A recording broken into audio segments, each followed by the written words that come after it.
el ex ministro de la presidencia del régimen de Áñez, el doctor Jorge Justiniano. Doctor Jorge Justiniano, ¿por qué usted estuvo 20 días como ministro de Áñez? Bueno, en primer lugar, no fueron 20 días, fueron 21 días que estuvimos. Y estuvimos producto de el acuerdo que existió en un primer momento entre la señora Presidente Yanine Áñez con el movimiento cívico. Yo fui sugerido por el movimiento cívico, dada mi cercanía con Luis Fernando Camacho en ese momento. Entonces, a raíz de eso fue que se sugirió mi nombre y finalmente la señora Presidente decidió por designarme como ministro de la presidencia. ¿Por qué lo reemplazaron por el actual ministro de la presidencia, Yerko Núñez? A ver, es algo incierto, porque no hay algo concreto. Han habido muchas especulaciones, entre ellas la mía propia, ¿no? Una de especulaciones, por ejemplo, en contrario a mi persona, decía que fue porque yo influí en algunos casos judiciales, porque yo soy abogado, y en algunos casos que yo tenía a cargo anterior a ser ministro, supuestamente yo habría influido en esos casos, lo que evidentemente no es cierto, nunca influí en ningún caso. Por eso fue una especulación. La otra especulación fue que yo habría pretendido una masacre blanca en el Ministerio de Comunicaciones y que yo habría pedido que en el Ministerio de Comunicaciones se despida una serie de personas para luego designar a gente de mi confianza, Cuando lo que estaba la tampoco fue ministra así. Roxana Lizarga al frente del Sí, ministerio. sí, lo que tampoco fue así, toda vez que yo en mi ministerio, por ejemplo, yo alcancé a designar tan solo a 4 personas y el Ministerio de la Presidencia es mucho más grande que el Ministerio de Comunicaciones, por lo tanto no fue más que una especulación.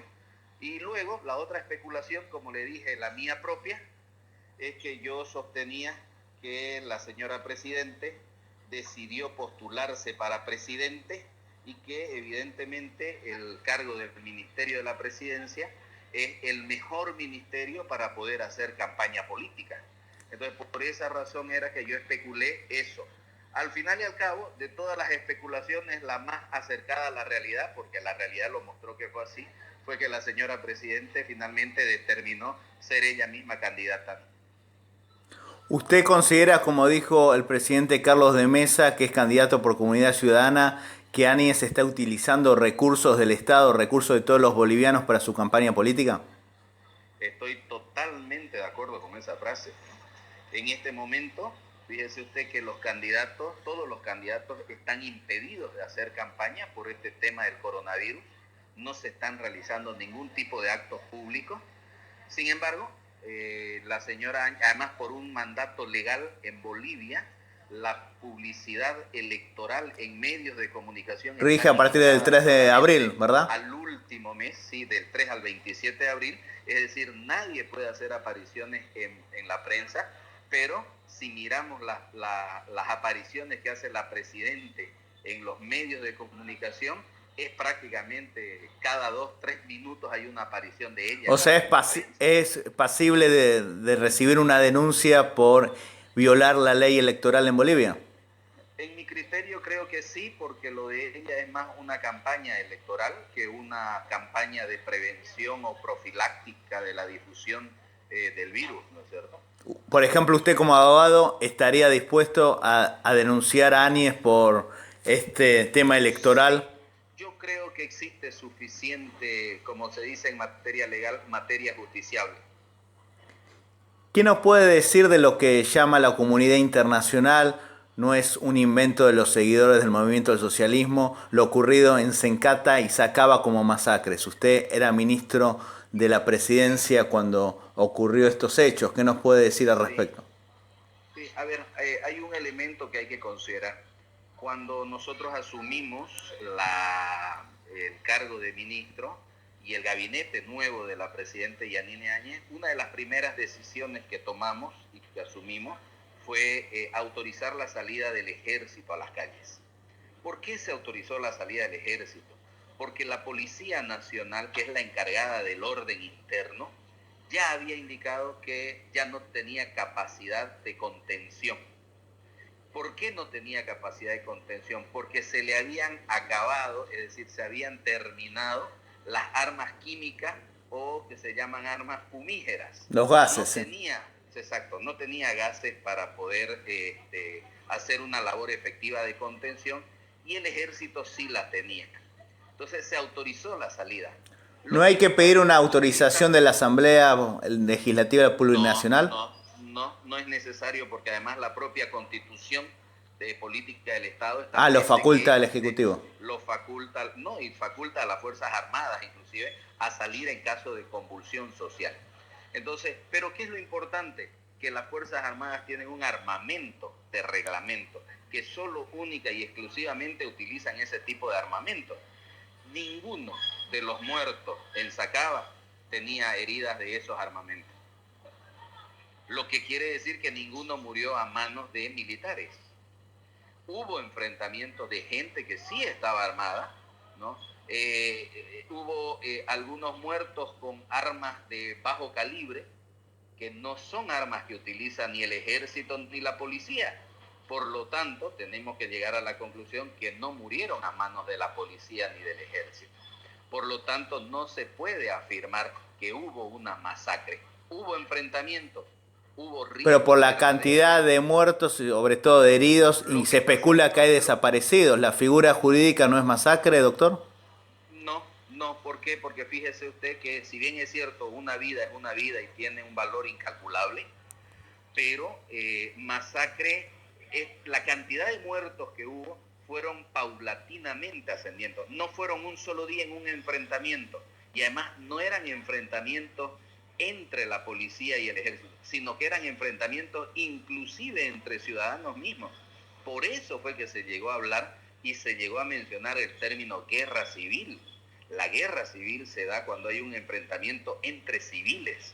Eso fue lo que existió. Fíjese usted el riesgo que existió en Sencata de volar una planta de almacenamiento de 40 millones de litros de combustible, si hubiera significado por lo menos un atentado, o el riesgo de que hubiesen fallecido más de 250.000 personas. ¿De dónde se saca esta especulación para justificar lo que pasó? ¿La represión se justifica con esta supuesta voladura que podría haber ocurrido? Porque resulta que los manifestantes estaban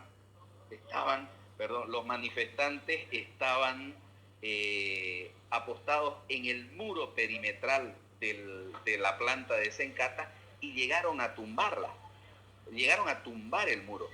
Si usted mira las fotos producto de ese derribamiento del muro, yo creo que fue solamente la divinidad la que evitó eso, porque es impresionante cómo a 30 centímetros del muro solamente no se derribó el muro, que si se hubiese derribado 30 centímetros, digámoslo, más a la derecha, el muro hubiese colapsado encima de la válvula de presión, y ahí sí hubiese producido una explosión. Es decir, el riesgo era inminente. Pero lo más importante, los muertos que hubo no se produjeron producto de esos enfrentamientos con los militares. Porque si los militares hubiesen provocado esas muertes, los muertos hubiesen tenido heridas de guerra, heridas de armas de guerra. Usted que fue ministro en ese entonces, ¿qué le diría a los familiares de las víctimas? Porque ellos claman justicia y parece que el régimen de Áñez los ignora. A ver, una de las cosas que logramos hacer mientras yo fui ministro era que había que hacer un tratamiento efectivo y adecuado contra esos familiares. Y hablábamos de varias posibilidades y varios supuestos. Uno de ellos, por ejemplo, era una indemnización de por vida para los hijos, ¿no es cierto?, hasta que adquieran su mayoría de edad. Cosa que no se está ejecutando. No se dio. ¿Por qué razón? Porque finalmente el gobierno de la señora Áñez decidió establecer otra cosa, que creo que fue una indemnización en un solo pago de 30.000 bolivianos, o de 40.000 bolivianos, que no son más de 6.000 o 7.000 dólares, lo que evidentemente yo considero como un acto de injusticia. Ahí se aplazó el gobierno en tener que atender de manera efectiva y adecuada el tratamiento de esas personas. ¿Cómo considera que está actuando el régimen de Áñez con respecto a las persecuciones judiciales y a la falta de libertad de expresión que rige en la prensa? A ver, yo creo que el problema del gobierno de Áñez es que distorsionó su finalidad.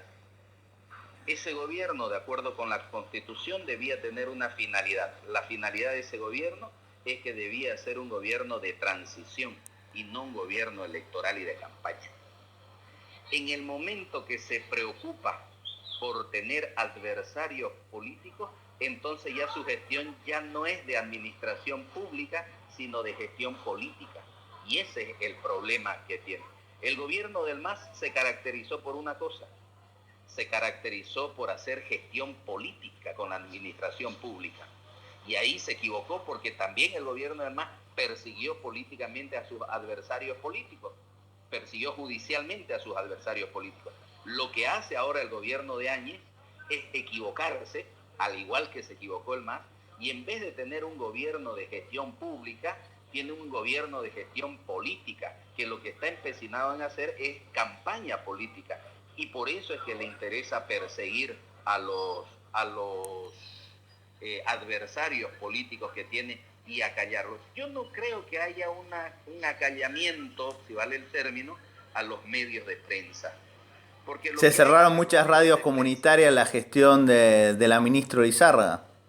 se cerraron porque no estaban cumpliendo con el rol que deberían cumplir. Y las Se acusaciones de hizo sedición a los periodistas nacionales y extranjeros son cosas se hizo documentadas, no son inventos. No le estoy diciendo que son inventos, no le estoy hablando de ningún invento. Lo que le estoy diciendo es que llegaron también muchos periodistas a Bolivia, ¿cierto?, con la intención de generar inestabilidad. Pero más que todo, llegaron periodistas con un tinte político. El periodista es el que muestra objetivamente la noticia, dos caras de la noticia, y solamente muestra la noticia. Ese es un periodista. El periodista, en el momento que toma partido, el momento en el que el periodista emite juicios de valor, deja de hacer periodismo y hace proselitismo. Todos los seres humanos tenemos subjetividad, es muy No, difícil obvio. ser objetivo, a lo sumo se puede ser Yo soy veraz. objeto. Decía un filósofo, no me pidan que yo sea objetivo porque yo soy un sujeto. Yo soy subjetivo, todos somos subjetivos, evidentemente. Pero el periodismo tiene una particularidad, debe ser objetivo. El periodismo debe mostrar ambas fases de un conflicto. Y muchos de los periodistas, no todos, muchos de los que vinieron solamente mostraron una fase del conflicto. Igual la gente del régimen de Áñez lamentablemente no quiere contestar algunas preguntas.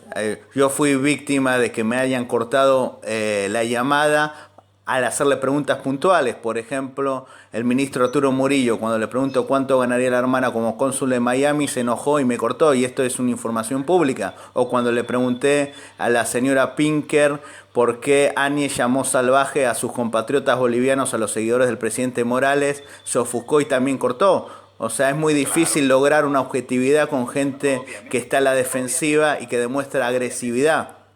¿Y sabe cuándo es muy difícil? Cuando usted o cuando ese gobierno está en campaña política. Porque ese gobierno no quiere responder y además como está en una persecución política, porque eso es lo que ha hecho el gobierno ahora, es una persecución política. En realidad hemos cambiado no de régimen en Bolivia.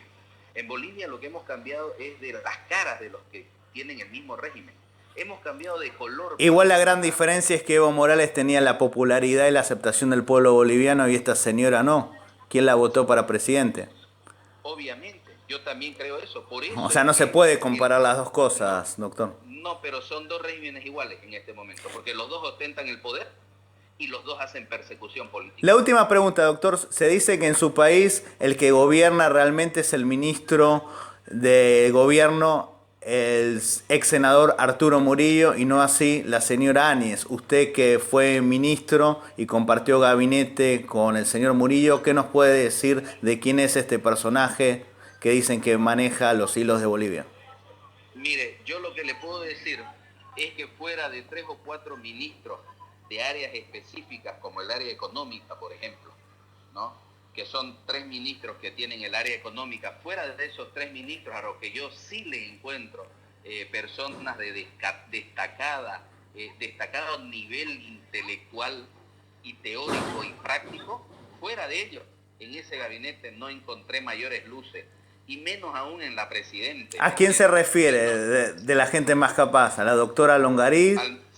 A la ¿Y a quiénes doctora más? Longarí, al ministro de Finanzas, al Parada. ministro Parada, al ministro Rojo, ¿no? Que Sí. es el de desarrollo productivo, al ministro, un señor que es el de planificación, Sí. ¿no? Es el ministro, se me fue el nombre. Fuera de ello, honestamente le digo, no le encontré luces a ningún otro ministro, ni a la presidente. O sea, en lenguaje popular usted está diciendo que está lleno de brutos el Ministerio de Lo que yo Áñez. estoy diciendo es que hay gente que no tiene luces.